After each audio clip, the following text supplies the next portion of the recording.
I called my best friend 3 times that night. She did not answer. The fourth time my phone rang, I thought it was finally her calling me back. I had been standing near the back wall of the gallery for almost 20 minutes, pressed against a cold white surface that smelled faintly of paint and stranger sweat, trying to look like someone who belonged there. I did not belong there. Mara was supposed to be with me. Mara was supposed to make everything bearable, the way she always did, with one dry comment and a stolen canapé. But the phone rang, and the voice on the other end was not Mara's. It was lower, calmer, sharper. "Elena," Sienna Vale said, "where are you?" I should have asked why my best friend's older sister was calling me at 1 in the morning. I should have said I was fine. I should have said I had just dialed the wrong contact, and there was no reason for concern. I should have hung up and gone home alone the way I had 100 times before. Instead, I gave her the address. And 18 minutes later, the Alpha I had been quietly avoiding for 3 years pulled up outside the gallery, and without raising her voice, without drama, without so much as a slammed car door, she told me to get in. I did. I did not know it then, but that was the last night I would ever belong completely to myself. If you are new here, my name is not important right now. What is important is this. I was 22 years old, I was an Omega who had never presented dramatically, and I thought I had my biology under reasonable control. I thought heat was something I managed twice a year, quietly, alone, with supplements and blackout curtains and a week of deliberate isolation. I thought a lot of things before that night. None of them turned out to be right. Before we begin, if you enjoy slow-burn emotional GL Omgaverse stories, protective alphas, complicated feelings, love that refuses to rush, subscribe, and drop a comment telling me where in the world you are watching from. I read every single one. Now let us go back to the beginning. The party was not dangerous at first. That was the problem. It was one of those late-night art openings that Mara had been excited about for 2 weeks, the kind hosted in a converted warehouse in the arts district, where the lighting was deliberately dim, and the wine came in thin plastic cups, and everyone was either a working artist or someone pretending to be one. I was neither. I was a second-year graduate student in textile design who had been dragged into Mara's social life 3 years ago and had never fully found my way back out. Mara herself was supposed to be standing next to me right now, pointing at the abstract canvas across the room and whispering something unflattering about the artist's concept. That was the plan. That had been the plan since the invitations went out. But Mara had a migraine. She had sent the text 40 minutes before the event, in her particular style. Migraine hit. No warning. I'm dying, please don't hate me. Steal me a program and go have fun. You deserve to socialize without me as a crutch. I did not hate her. I never hated Mara. But I did stand in front of the venue entrance for a full 3 minutes trying to decide whether to go in or simply turn around and go home and watch something forgettable on my laptop. I went in. For the first hour, I convinced myself I was fine. The art was interesting. Not all of it, but some. There was a series of textile pieces near the east wall that I gravitated toward instinctively, layered linen and raw silk stretched over wire frames in patterns that reminded me of cartography, of coastlines, of something I could not immediately name. I stood in front of one for a long time and forgot I was alone. The piece was called, according to the small card on the wall beside it, Meridian III. The artist's name was someone I did not recognize. The work itself was roughly 5 feet wide and 3 feet tall, constructed from undyed linen layered over a steel wire armature in a pattern that resembled a topographic map, or a fingerprint, depending on how close you stood and how you held your head. I had been trying to decide which interpretation I preferred when the crowd shifted and everything went wrong. I thought about that piece a lot afterward. In the weeks after that night, when things between Sienna and me were new and careful and strange in the best way, I thought about standing in front of that layered linen and not knowing yet that my life was about to reorganize itself entirely. I thought about how completely ordinary the 40 minutes before the stranger arrived had been. How I had been looking at art and thinking about structure, and occasionally eating a small cracker from a passing tray, and expecting nothing more from the evening than the mild interest of a gallery crowd and Mara's absence. Sometimes the night that changes everything looks like a night you almost didn't go to. I almost didn't go. I stood outside the venue for 3 minutes trying to decide, and then I went in, and everything that happened after that happened because I went in, and I have turned that small decision over in my mind more times than I can count. Not with regret, with something closer to wonder. The smallness of it. 3 minutes of indecision and then a step through a door. Then an alpha I did not know stepped into my space. He was tall. He smelled like expensive cologne and something underneath it that I could not identify, but that made my stomach tighten unpleasantly. He stepped into the space beside me with the easy confidence of someone who had never in his life been told that his proximity was unwelcome. "You look like you're actually looking at the art," he said. "That's rare in here." I offered a polite non-answer. I kept my eyes on the textile piece. I angled my shoulders slightly away from him in the subtle body language deflection that most people, alpha or otherwise, interpret correctly. He did not interpret it correctly. He stepped closer. I felt it then, not dramatically, not the way they describe it in old books, not like fire or a thunderclap. It was quieter than that. It was a low, strange warmth at the base of my spine, a restlessness in my hands, a sudden overwhelming awareness of the alpha beside me that had nothing to do with attraction and everything to do with biology responding to proximity it perceived as a threat. Not a full heat response, not even close to one, just the first whisper of one, the kind of physiological alarm that says something in your body's ancient, pre-rational language. This is not right, this is not safe, you need to leave this space now. I excused myself. I moved toward the hallway that led to the back of the building, where the bathrooms were, where there were fewer people, where the air was slightly cooler. The alpha followed at a distance that was just close enough to be deliberate and just far enough to be deniable. I found a corner. I pressed my back against the wall. I pulled out my phone. I called Mara. She did not answer. I called again. The migraine, I reminded myself. She was in a dark room with the curtains drawn and her phone probably on silent, and she had no idea I was standing in a narrow hallway at a gallery party with a stranger's eyes on the back of my neck and my hands beginning to tremble. I called a third time. Nothing. I stood there for a moment with the phone in my hand and my options laid out in front of me with uncomfortable clarity. I could find the exit and leave. I could ask someone else at the party for help, a stranger, another Omega, anyone. I could call a ride home. I could handle this the way I had always handled things, quietly and alone. I opened my contacts. I don't know what I was looking for. I don't know what I expected to find. I scrolled past names I barely recognized, past acquaintances and professors and my dentist, and then my thumb stopped. Sienna Vale.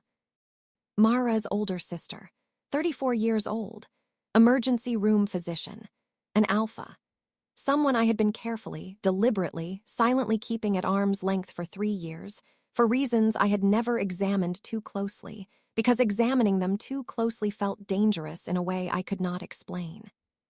Her number was in my phone because Mara had put it there in our first year of living together. For emergencies, she had said, "You never know, just save it."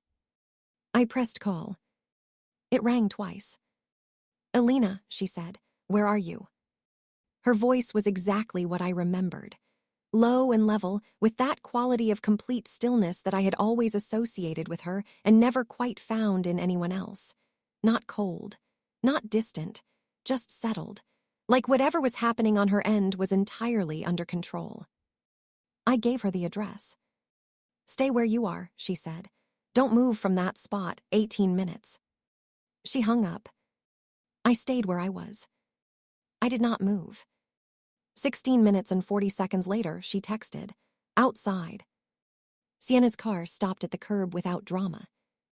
No screeching tires, no slammed doors, no urgency performed for an audience. Just a black car, a lowered window, and the calmest voice I had ever heard. "Get in, Elena." I got in. The inside of her car smelled like leather and rain, and something warm underneath both of those things, cedar or sandalwood or something I had no precise name for. It was an Alpha's scent, controlled and clean and familiar in a way that made absolutely no sense given that I had only been in this woman's presence a handful of times in 3 years. My body recognized her before my mind gave it permission. The warmth at the base of my spine that had been building since the stranger in the gallery stepped too close to me. It did not intensify. It did not escalate. It simply stilled, as though whatever biology had triggered had received some piece of information it was waiting for and was now prepared to stand down. I found that deeply alarming. I pressed my back against the passenger seat and stared straight ahead and said absolutely nothing for almost 2 minutes. Sienna said nothing either.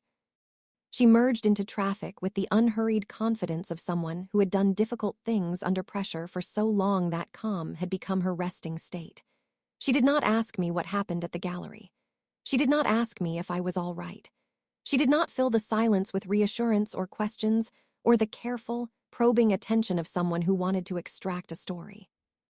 She just drove. "The Alpha at the gallery," I said finally. "He was not, nothing happened. I was not in danger exactly. I just needed to." "I know," she said. "How do you know?" "Because if you were in immediate danger, you would have called emergency services, not Mara." A pause. "And you called me instead of Mara, which tells me something else." I did not ask what it told her. She did not elaborate. We drove in silence through 3 more intersections. The city outside the window was doing what it always did late at night, quieting down to something almost human, the aggression of the daytime bleeding out of it, leaving only the soft yellow of the street lamps and the occasional red of a traffic signal reflected on wet pavement. "Are you in early heat?" she asked, not unkindly, matter-of-factly the way a doctor asks a clinical question. "No," I said. "Not exactly. A pre-response, maybe. Environmental trigger. The Alpha at the gallery was in my space for too long and my body started reacting to it." "That happens." "I know it happens. It doesn't usually happen to me." "You've never been cornered by an unfamiliar Alpha in a crowded space when you were already stressed and alone." I thought about it. "No," I admitted. "Not all of those things at once." "Then it makes sense," she said. "Your body did what it was designed to do. There's nothing wrong with you." I did not know why that specific sentence hit me as hard as it did. I had never thought there was something wrong with me, not explicitly, but something about hearing it said, in that quiet voice, in that specific moment, made me press my fingers together in my lap and focus very carefully on the streetlights until my chest stopped feeling tight. "Thank you for coming," I said. "Of course," she said, as if there had never been any other option. For the first 10 minutes, I thought she was taking me home. This was a reasonable assumption. I had given her my address, she had driven to the gallery to collect me, and the logical conclusion was that she would drop me back at my apartment building, wait until I was safely inside, and go home herself. That was the sensible sequence of events. That was what I was expecting. Then we passed my street. I registered it a half-second after it happened, the familiar corner, the pharmacy with the blue awning, the narrow alley that led to my building's back entrance. All of it sliding past the passenger window and disappearing behind us. "Sienna," I said carefully. "I know. My apartment was back there." "I know." I turned toward her. She was watching the road. Her hands were steady on the wheel, her posture completely unchanged, as if we had not just driven past the place she was supposed to be taking me. "Then where are we going?" Her hand stayed steady. "My place," she said, "for tonight." I absorbed this. "You're taking me to your apartment?" "Yes." Without asking me. "I'm telling you now. You can tell me to turn around at any point. I will turn around." I looked at her profile in the dark of the car, the angle of her jaw, the stillness of her expression. She was not performing this, not the calm, not the decision, not the offer to reverse it. This was simply how she was, I understood, all the way down. Controlled because control was something she had built deliberately over a long time, for reasons I did not fully know yet. Why? I asked. Because you had a preheat response triggered by an aggressive alpha, she said. And your apartment is a studio, and you would be alone, and the response is not over yet. You might need someone tonight. It was a clinical answer, a doctor's answer, and it was not entirely wrong. You could have asked, I said. I should have, she said.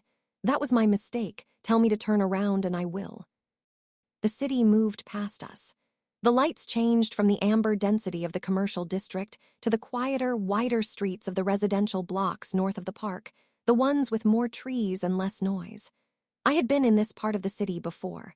I knew roughly where Sienna lived. Mara had mentioned it once or twice in passing. A quiet building. A corner unit on the 7th floor. Keep driving, I said. She kept driving. Neither of us said anything else until she pulled into the parking garage beneath her building and turned off the engine. In the parking garage, she turned off the engine but did not get out. She sat with her hands still on the wheel for a moment. Then she set them in her lap.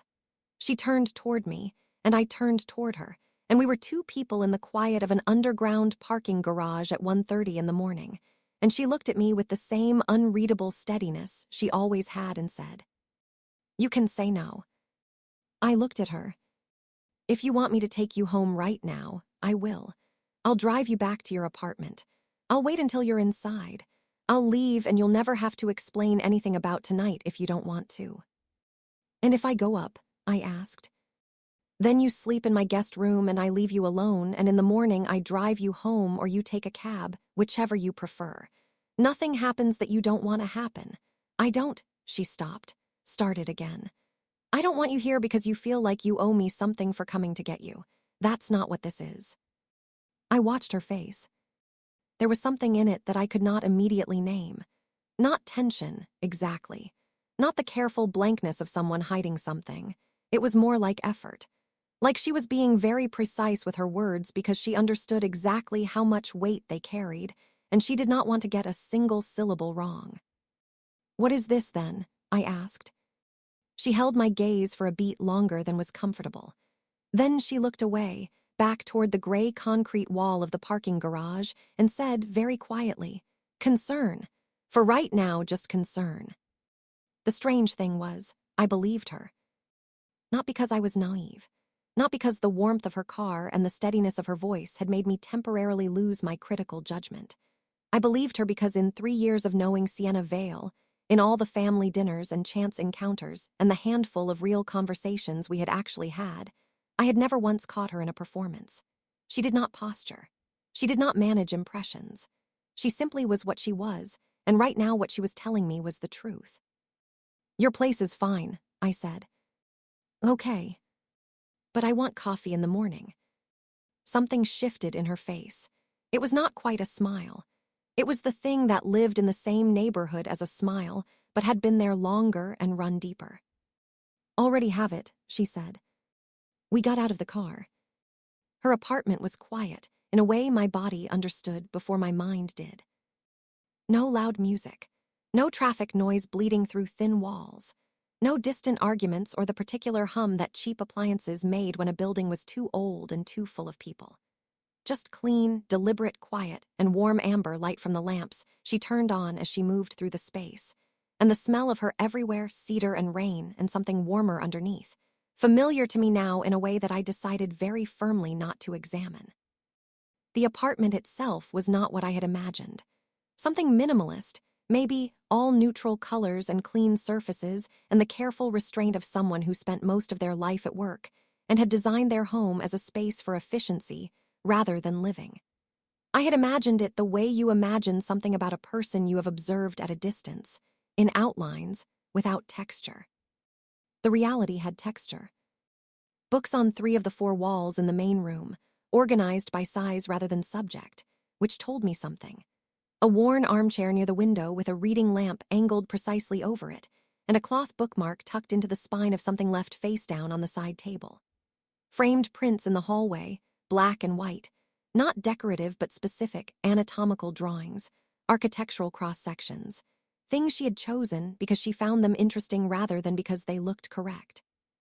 A kitchen that was clearly used, with an expensive coffee machine and modest everything else. "Guest room is here," she said, pausing at a door. "Bathrooms through there, sheets are clean." "Thank you." She nodded. She moved to a hall closet and opened it, taking out a folded shirt and a pair of sweatpants. She held them out. "They'll be too big," she said. "They're yours." "Yes." I should not have liked that as much as I did. I took them. I went into the bathroom and changed and stood in front of the mirror for a moment looking at myself in Sienna Vale's clothes. The shirt oversized on my shoulders, the sweatpants rolled twice at the waist, and tried to identify what I was feeling. I felt safe. That was the whole of it. No performance, no drama, no complicated layer of emotion underneath. I felt safe in a way that I had not felt in the hours since Mara's migraine text, possibly in a way I had not felt in quite some time. I stood in the bathroom of a woman I had been carefully keeping at arm's length for 3 years, and I felt completely, inexplicably safe. I stayed awake for a long time after I lay down. Not from anxiety. I had moved past the restlessness of the preheat response within an hour of being in Sienna's car, my biology apparently satisfied with wherever it had decided we were going, which was annoying in its predictability, but also somewhat useful. I was not anxious. I was not afraid. I was simply awake, in the specific way you are awake when your mind is turning something over and over with no intention of putting it down. I was thinking about 3 years.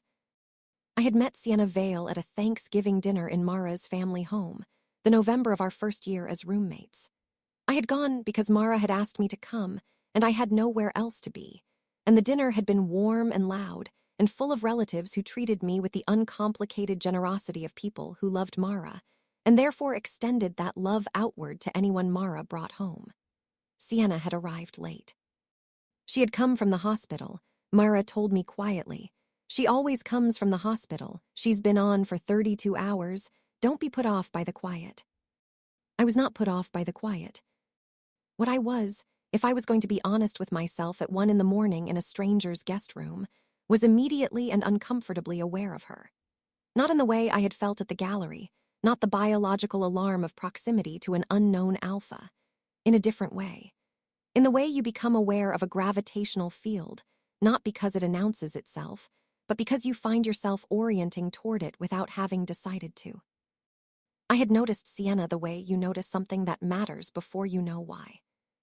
And then I had spent 3 years not examining that, putting it in a box and taping the box shut and stacking other things on top of the box, and occasionally pushing the whole pile to the back of the room and pretending I had forgotten where I had put it. She had apparently been doing the same thing. I found, lying in her guest room in the dark, that I was not surprised by that. I was surprised by a lot of what had happened tonight, but not by that. Some part of me had known there was something on her side of things, had registered the particular quality of her attention when she turned it toward me, the way she managed our interactions with just a fraction more care than the situation seemed to require. I had not wanted to look at it too closely, because looking at it too closely would have required me to examine why. I went asleep eventually. And it was, as I had told her at the door, entirely fine. She was in the kitchen when I emerged the next morning, already making coffee, already in her work clothes, already the version of herself that ran on precise routine and showed up on time and did not require any of the things that most people needed in the morning before they were functional. She poured a second cup without looking up. She set it on the counter. "Milk's in the fridge," she said. "Black is fine," I said. "Sit down then." I sat down. And we began. The next morning, I found her in the kitchen. She had already made coffee. Of course she had.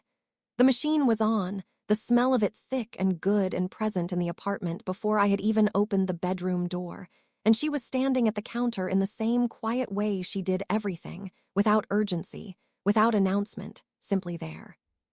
She was in her work clothes.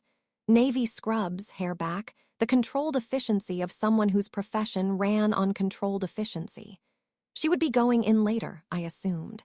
She worked irregular hours, the way emergency physicians did. She poured a second cup when she heard me in the doorway. She set it on the counter without looking up. "Milk's in the fridge," she said. "Black is fine." "Sit down then." I sat down at the kitchen table. I wrapped both hands around the mug. I watched her move through the morning routine of her kitchen, the small, deliberate motions of someone who had been alone long enough that solitude had become comfortable rather than merely tolerated. I let the silence run for a moment. Then I said, "Sienna." "Yes." "You said last night, if I asked you in the morning, you would tell me the truth." She went still. I had not said that out loud last night. I had thought it lying in her guest room in the careful quiet. I had turned over the fact of her driving past my street again and again, the odd precision of that moment, the deliberateness of it, and I had decided I was going to ask. But I had not said it out loud. She must have known I would ask anyway. "Ask me properly," she said. Her voice was very even. "And I'll answer properly." I set down my coffee mug. "Why did you drive past my street last night?" I said. "You know where I live. You've been to the apartment to pick up Mara. You drove past it on purpose, so I want to know why." She was silent for a long moment. Then she turned around. She leaned against the counter and crossed her arms, not defensively, more the way someone braces themselves for something they have decided to stop avoiding. She looked at me steadily across the kitchen table, and for the first time since I had known her, she looked less than completely controlled. Not shaken, not fragile, just present in a way she usually managed not to be. "Because I have wanted you for 3 years," she said. "And last night, I did not trust myself to leave you alone at your door." I heard the words. I sat with them. I did not speak. "I have kept my distance," she continued, "because you are Mara's closest friend and 12 years younger than me, and I had no right to want you the way I did. I kept my distance because I knew if I was near you too much I would eventually say something or do something I couldn't take back." A pause. "Last night you called me. Not Mara, not someone else. You called me. And I couldn't leave you at your own door and drive away. I tried in the car. I told myself I'd drop you off. And then I passed the street." The kitchen was very quiet. "I'm sorry," she said. "If that's not what you wanted to hear, I'll take you home right now. This doesn't have to change anything." I looked at her. Sienna Vale, 34 years old, emergency room physician. The woman who had arrived in 18 minutes in the middle of the night, who had driven past my street without drama, who had offered me a way out at every single point and had been completely prepared to take no for an answer. Who had, apparently, wanted me for 3 years and kept so much distance about it that I had not known. Who had, I understood now, been making a different kind of choice for 3 years, the harder choice, the quieter choice, the choice to want something and refuse to act on it until the circumstances were right, until it would be fair. That was not a small thing. That was not, if I was going to be honest with myself across the table from a woman who was waiting with complete stillness to see what I would do, a small thing at all. "Okay," I said. She blinked. "Okay." "Okay," I said again. "I heard you. I'm not upset. I need some time to think about what I want, and I want you to not disappear back into being careful while I'm thinking. Can you do that?" She looked at me for a long moment. "Yes," she said, "I can do that." I picked up my coffee. "Good," I said. "Then I want more coffee, and I want you to tell me about the anatomical prints in your hallway, because they've been bothering me since last night in a way I can't quite explain." Something crossed her face that I was beginning to learn to recognize. The thing that was not quite a smile, but lived in the same general territory. "Vesalius," she said. "16th century anatomist, I can explain them." "Please," I said. She sat down across from me. And we talked for 2 hours. I told Mara the next evening. I had thought about waiting. I had thought about finding a better moment, a more neutral context, a version of the conversation that came with some kind of careful framing. But Mara had a way of reading me that made delay mostly pointless. She had been able to tell since our first year of living together when I was carrying something I hadn't said yet. Some low-grade tension that manifested in the particular way. I loaded the dishwasher or made tea, or failed to laugh at the right moment in a television show. I texted her in the afternoon and said I needed to talk. She met me at the cafe around the corner. She was already there when I arrived, already halfway through a tea she had ordered for herself, her coat still on because she could never get warm enough in October, her expression neutral in the practiced way that meant she was preparing herself for anything. I sat down. I told her everything. The gallery, the stranger Alpha, the preheat response, calling her 3 times, calling Sienna, the car pulling up, my street passing outside the window, the kitchen that morning and the coffee and what Sienna had said. Mara listened to the whole story without blinking. Then she put her tea down and said, "Of course." I stared at her. "Of course," I repeated. "Elena," she said it with the patient exasperation of someone who had been waiting for a conversation for a very long time. "I have eyes. My sister looks at you like you are a locked door, and she has spent 3 years refusing to use the key." I opened my mouth, closed it. I had no idea she felt that way," I said. "I know you didn't. You are very good at not knowing things you don't want to know yet." She picked her tea back up. "How are you feeling about it?" "I don't know," I said honestly. "I think I need to figure that out." Mara was quiet for a moment. She turned the mug in her hands, watching the tea. "My sister," she said, "has been alone for a long time. Not because she can't attract people. Obviously she can, you've seen her. She's irritatingly put together, but because she doesn't let people in easily. She builds these very precise walls and she maintains them and she waits, I think, for someone who will make the walls feel like less effort than the person is worth." She looked up at me. "You make her walls feel like effort. I have watched it for 3 years." I did not know what to say to that. "I'm not saying this is easy," Mara continued. "You're my best friend and she's my sister, and I am aware that makes things complicated in ways that could get extremely messy. I am not saying this is simple. I am saying," she paused, "I am saying I noticed a long time ago, and I am not surprised." "Are you okay with it?" I asked. She considered this with the seriousness it deserved.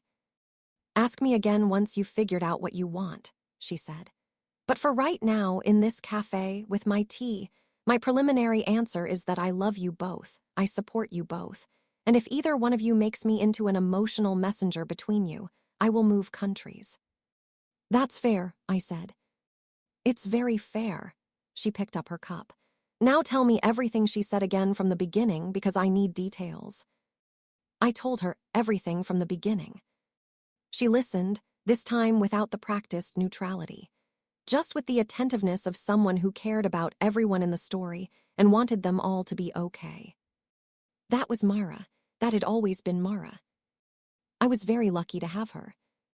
We started carefully. That was Sienna's word for it. Carefully. Not slowly. She made the distinction deliberately one evening at the end of the first week when I told her I did not want her to keep disappearing behind the controlled version of herself. Slowly implied reluctance, she said. Carefully implied intention. The intention, I came to understand, was hers. To make space for me to choose her clearly, without confusion, without the biological proximity of an alpha affecting a still-processing omega. She knew, with a physician's precision, exactly how much the events of that night could distort what I thought I felt. She was determined not to benefit from that distortion. She asked if she could take me to dinner on a Tuesday. I said yes. She arrived on time. Not early enough to suggest anxiety, not late enough to suggest indifference. On time, the way she did everything, with a kind of considered precision that I was beginning to find less intimidating and more simply characteristic.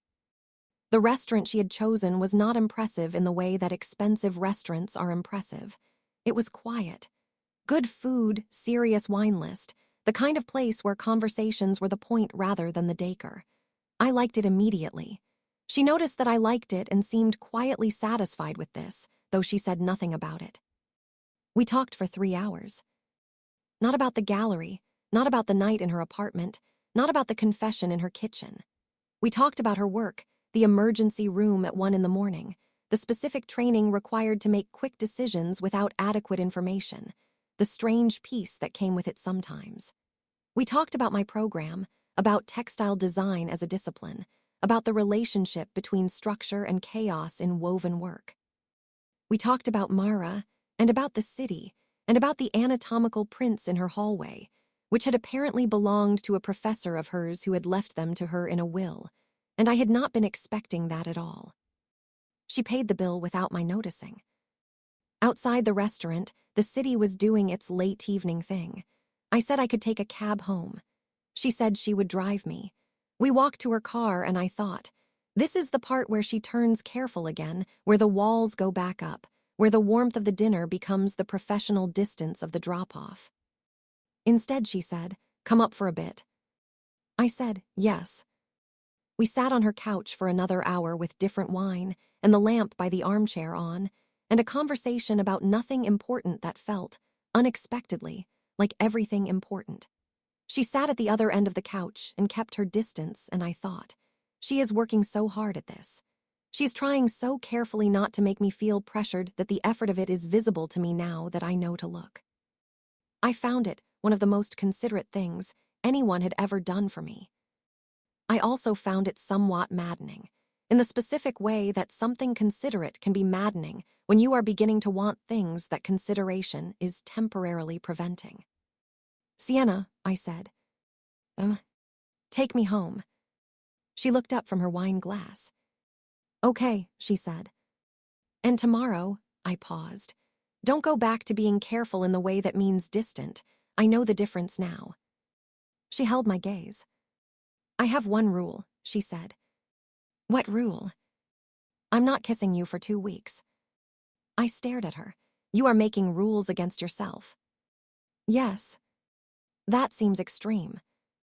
I have wanted you for 3 years, she said, with a patience that bordered on wry. 2 more weeks is not extreme. 2 weeks is me making sure that when I finally do, it means exactly what I want it to mean and nothing else. Not proximity, not gratitude, not the aftermath of a difficult night, just you choosing clearly. I thought about arguing. She looked at me with the steady patience of someone who had made this decision before I was in the room and had no intention of unmade it. I decided not to argue. Fine, I said, 2 weeks. Thank you, she said. You're very strange, I told her. I know. She drove me home. She walked me to my building entrance. She said good night with her hands in her pockets and did not kiss me, and I went upstairs and stood in my apartment for a moment and thought, I am going to be counting days, aren't I? I was going to be counting days. I counted the days. 2 weeks later, on a Thursday evening, she appeared at my apartment door. I had not been expecting her. She had not texted ahead. She simply knocked, and when I opened the door, she was there in a dark coat with rain on her shoulders, not in scrubs, not in the emergency room efficiency of her working self. Just her, standing in the hallway outside my apartment with her hands in her pockets. The 2 weeks are over, she said. I know, I said. I had known, actually, since the previous evening. I had spent a mildly ridiculous amount of the day thinking about it, which I found annoying in the specific way that things I hadn't planned for tended to annoy me. Can I come in? She asked. I stepped back from the door. She came in. She stood in my apartment, small and warm and full of books and textile samples pinned to the walls, the organized chaos of a creative person's working space. And she looked around at it with the attention she gave everything, and I watched her see me in it. I like your space, she said. It's very different from yours. Yes, she agreed. Not a criticism, just an observation. That's part of what I like about it. I was still holding the door. I closed it. I crossed my arms and leaned against the wall and looked at her across the 6 feet of my living room. You came to kiss me, I said. I came to see you, she said. And yes, if you wanted me to. I want you to, I said. She crossed the room. She lifted one hand to my face. She touched my jaw the way you touch something you have been thinking about for a long time and want to get exactly right, deliberately, carefully, with her thumb just under my cheekbone and her fingers resting at the edge of my ear. Her other hand stayed at her side. She looked at me for a moment. Not a long moment, not the kind of pause that becomes its own performance. Just long enough to make sure, as she always made sure, that everything was exactly what she intended it to be. Then she kissed me. It was not what I had braced for. I had spent the previous 2 weeks constructing, somewhere in the back of my mind, an expectation of what it would be: urgent, maybe, weighted with 3 years of maintained distance, or careful in a way that felt stiff or performative. I had built the wrong expectation. It was steady. It was patient. It was a kiss that had taken 2 weeks and 3 years to arrive and knew it, and that had no intention of rushing now that it was finally here. Her hand stayed at my jaw, tilted just slightly, and she kissed me with the focused attention of someone who was not going anywhere, not in this moment, not in any foreseeable moment beyond it. When she pulled back, she rested her forehead against mine. Neither of us said anything. I realized my hands had found the front of her coat at some point during the last 60 seconds. I had not noticed them getting there. I did not move them. "Okay," I said eventually. "Okay," she agreed. She stayed for another 2 hours. We sat at my kitchen table, and she helped me untangle a pattern problem I had been working on for 4 days, because it turned out that the precision required for emergency medicine translated surprisingly well to the logic of complex textile structures. And I found this funny enough that I laughed out loud, and she watched me laugh with that expression I had begun to recognize, the one that was not quite a smile, but that lived deeper than one. She went home at midnight. She texted me from the car, "Good night, Alina." I texted back, "Good night, Sienna." That was how it started, properly. Not with a single dramatic moment, but with 2 weeks of intention and a steady kiss, and a pattern problem solved at a kitchen table at midnight. That was enough. That was exactly enough. 3 weeks after that, my heat came without warning. I should have felt it building. Looking back, I can trace the signs, the restlessness of the 2 days before, the sleep that kept slipping away from me before dawn, the low warmth in my bones that I had attributed to the weather turning colder and the apartment's heating being unreliable. I had explained all of it away. I had been so focused on us, on this careful new thing I was learning how to have, that I had stopped paying attention to my own body. I woke at 4 in the morning, on a Saturday, with fire under my skin. Not metaphorical fire, not the quiet whisper of the pre-response I had experienced at the gallery. This was the real thing, unmistakable, the full biological cascade that I had managed twice a year for the last 4 years with supplements and preparation, and a schedule I controlled completely. I had none of my preparation. I had none of my supplies. I sat up in my bed in the dark with my hands shaking and her name already in my throat before I had fully thought through what I was doing. I typed 2 words. Heat started. Her reply came 11 seconds later. On my way. Do not open the door for anyone else. I sat on the edge of my bed, and I breathed in through my nose and out through my mouth, and I did not open the door for anyone else. She arrived in 16 minutes. She was still in hospital scrubs. She had come straight from the ER, or she had been asleep and dressed in the fastest possible way. I couldn't tell which, and it didn't matter. Her hair was loose. She had not had time to fix it, and her eyes, when I opened the door, were dark with worry. Not panic. Sienna Vale did not panic. But worry was there, clean and visible, and she assessed me in about 2 seconds the way she assessed everything that arrived at her emergency room. "How long?" she asked. "Maybe an hour. I don't have my supplies." "I know, I brought things." She had a bag. She had stopped somewhere on the way. She had, in 16 minutes, managed to acquire what she knew I would need, because she was an emergency room physician who had treated Omega patients in heat, and she had done the calculation before I had thought to ask. "Come inside. Let me help you." I stepped back from the door. She came in. I want to say something clearly here, for anyone listening to this who has experienced heat alone and is afraid of what it means to need someone during one. It does not mean you are weak. It does not mean you are dependent. It does not mean you have surrendered anything about yourself that mattered. I had managed my heats alone for 4 years before that Saturday morning. I had built a system. The supplements, the preparation, the blackout curtains, and the isolation and the quiet management of something that my biology required, and I had decided I could handle privately. I was proud of that system.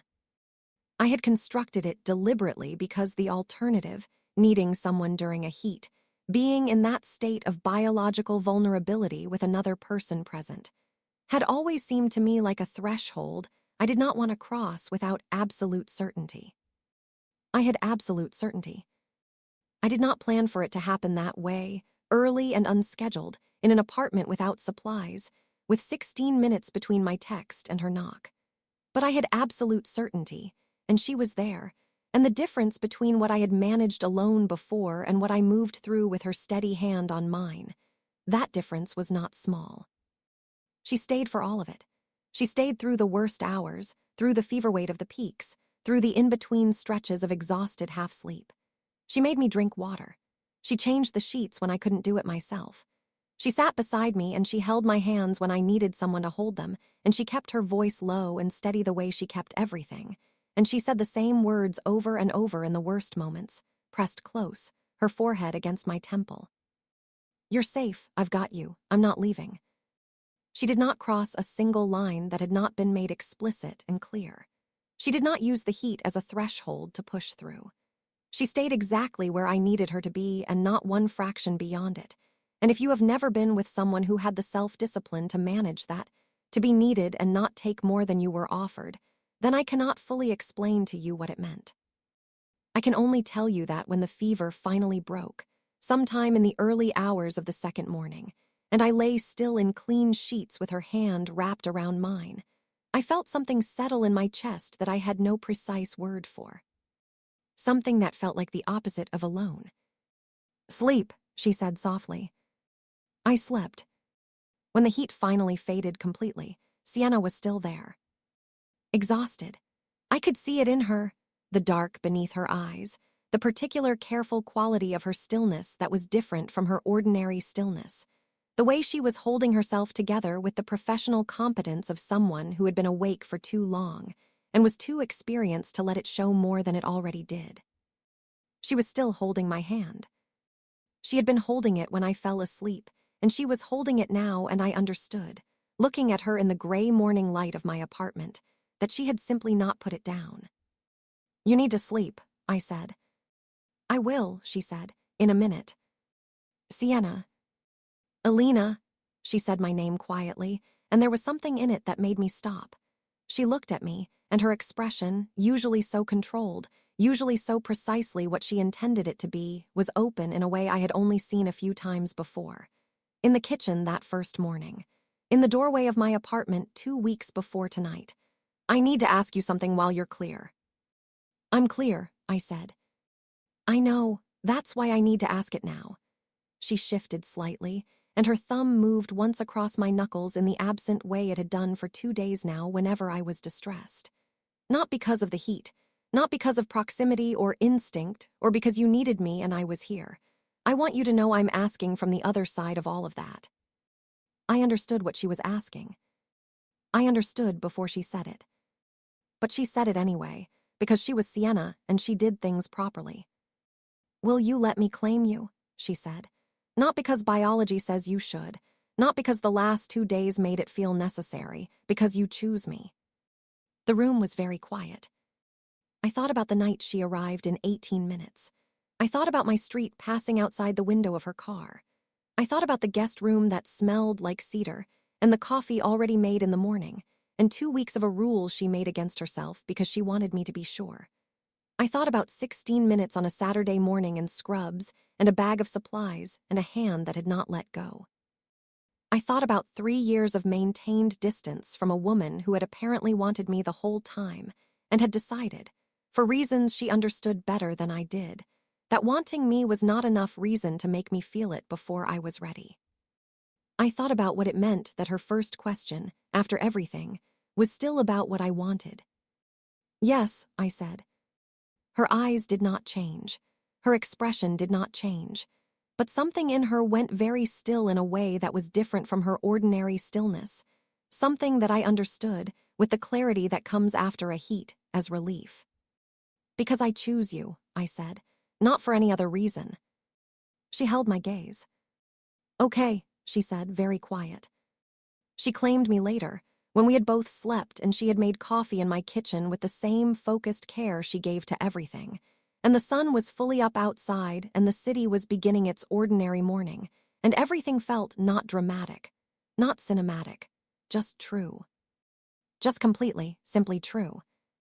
That was enough. That was everything. I told Mara the same day. I had not planned for there to be a mark visible yet. These things moved at their own pace, and Sienna had done what she did with the same measured care she had applied to every other step of us. But when Mara opened her apartment door and looked at me, and then at the place where my neck met my shoulder, she closed her eyes. "I knew it," she said. Sienna, standing beside me, went slightly tense in the way she did when she was expecting a response she wasn't sure she'd calculated correctly. I squeezed her hand. Mara opened her eyes. She looked at both of us for a moment. Then she pointed, one finger moving between us. "I love you both," she said. "I support you both. The two of you together makes a kind of sense I will not pretend I didn't see coming." A pause. "But if at any point in this relationship either of you makes me the emotional messenger between you, I am moving to another country and you will never find me." Sienna blinked. Then, and this was the part I had not expected, the part that made something in my chest loosen in a way I had not known it needed to, she laughed. Not a polite laugh, not a controlled, professional acknowledgement of humor. An actual laugh, surprised out of her by Mara's delivery, warm and real and a little unguarded, the kind of sound I had heard maybe twice in 3 years and was already certain I wanted to hear regularly for a very long time. Mara looked at her older sister with an expression that was partly exasperated and partly something else entirely. "There she is," Mara said. "There's the person I have been trying to get you to be around Alina for 3 years." "Stop," Sienna said. "You literally laughed like a person." "I always laugh like a person." "You laugh like someone who has been reading about laughing in a medical textbook. This was different." I did not say anything. I stood between them and I watched them be sisters, with all the particular friction and ease that required. And I thought, I am going to be around for all of this. I am going to be here for all the dinners and the arguments and the Mara sarcasm and the Sienna patience, and the way they push against each other and still, underneath it all, are entirely on each other's side. I was going to be here. "Come in," Mara said finally, stepping back from the door. "I'll make tea. You can both tell me everything in excruciating detail." She paused. "The parts I'm allowed to know. Leave out the parts I'm not. I have some boundaries." "You do not have boundaries," Sienna said, following her in. "I have some boundaries." "Name one." They were already in the kitchen, already mid-argument, already as comfortable as they had always been. And I stood in Mara's doorway for a moment and felt the full weight of where I was and what had led me here. I walked in. I closed the door behind me. I went to make tea. 1 year later, Sienna still drove past my old street sometimes. Not because she forgot where I used to live. She had not forgotten anything. She was not the kind of person who forgot things, and she was especially not the kind of person who forgot the important things, the anchoring moments, the nights that divided time into before and after. She drove past it because we both remembered. I lived in her apartment now. My textile samples on the wall above the armchair she had cleared a section of shelf for. My books mixed with hers, organized by size in the same way, which I had started doing unconsciously sometime around month 3 and had only noticed when she mentioned it with the quiet amusement that had become one of my favorite things about her. My coffee mug in her cabinet. My home. There were mornings when I woke early, before her alarm, and lay in the gray pre-dawn quiet and looked at the ceiling of a room that had become familiar to me in the way only your room can be familiar, and I thought about how completely alien it had seemed on that first night. The guest room. The clean sheets and the cedar smell and the feeling of safety I had not been able to explain. I could explain it now. She was safe, not in the way that some people use the word to mean unchallenging. There was nothing unchallenging about Sienna. She pushed back on everything I said that she thought was imprecise. She had opinions about textile theory that she had clearly developed specifically to argue with me. She took up the exact amount of emotional space she occupied and did not apologize for any of it. She was safe in the other meaning, the older meaning. The one that means, with this person, you do not have to perform. With this person, you do not have to maintain the version of yourself you keep ready for the world. With this person, you can simply be what you are and know it is enough. 3 years of distance, and 1 night and 1 year after that. One evening in late October, a year and a few weeks from the night she had pulled up outside a gallery at 1 in the morning and told me to get in.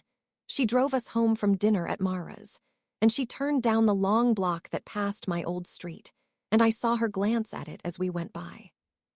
"You're doing it again," I said. "Doing what?" "Driving past my old street." She was quiet for a moment. "Do you mind?" she asked. I thought about it. I thought about a girl who had stood at the back of a gallery with her body's alarms going and her best friend not answering and her options laid out in front of her, none of them quite right. I thought about a contact saved in her phone for emergencies, for just in case, you never know.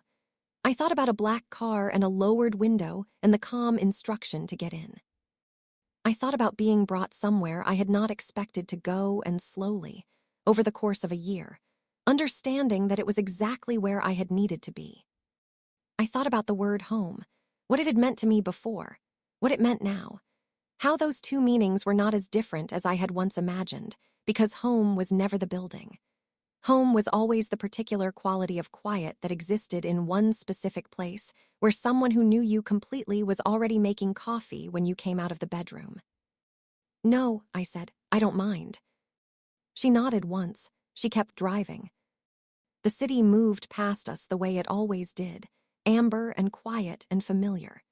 She reached across the console without looking, and her hand found mine the way it always did, as if it had always known where to look. She parked beneath our building. We sat for a moment in the quiet of the parking garage, the engine off, neither of us in a rush. "Home," she said. I smiled. "Home," I said. Back then, I thought she was taking me somewhere unfamiliar. I thought she was taking me away from home. But I understand now. That night, when my best friend's alpha sister drove past my street, she was not stealing me from my life. She was bringing me toward the one place I had always been safe. Her. And it turned out that was the only address that had ever mattered. That is the end of Alina and Sienna's story. From a late-night gallery to a black car to a street she drove past on purpose, because some people know where you are meant to end up before you do. If this story stayed with you, subscribe. Leave a comment telling me which moment hit you hardest. I read every single one, and the ones you leave shape the stories I write next. The best comments I read on screen.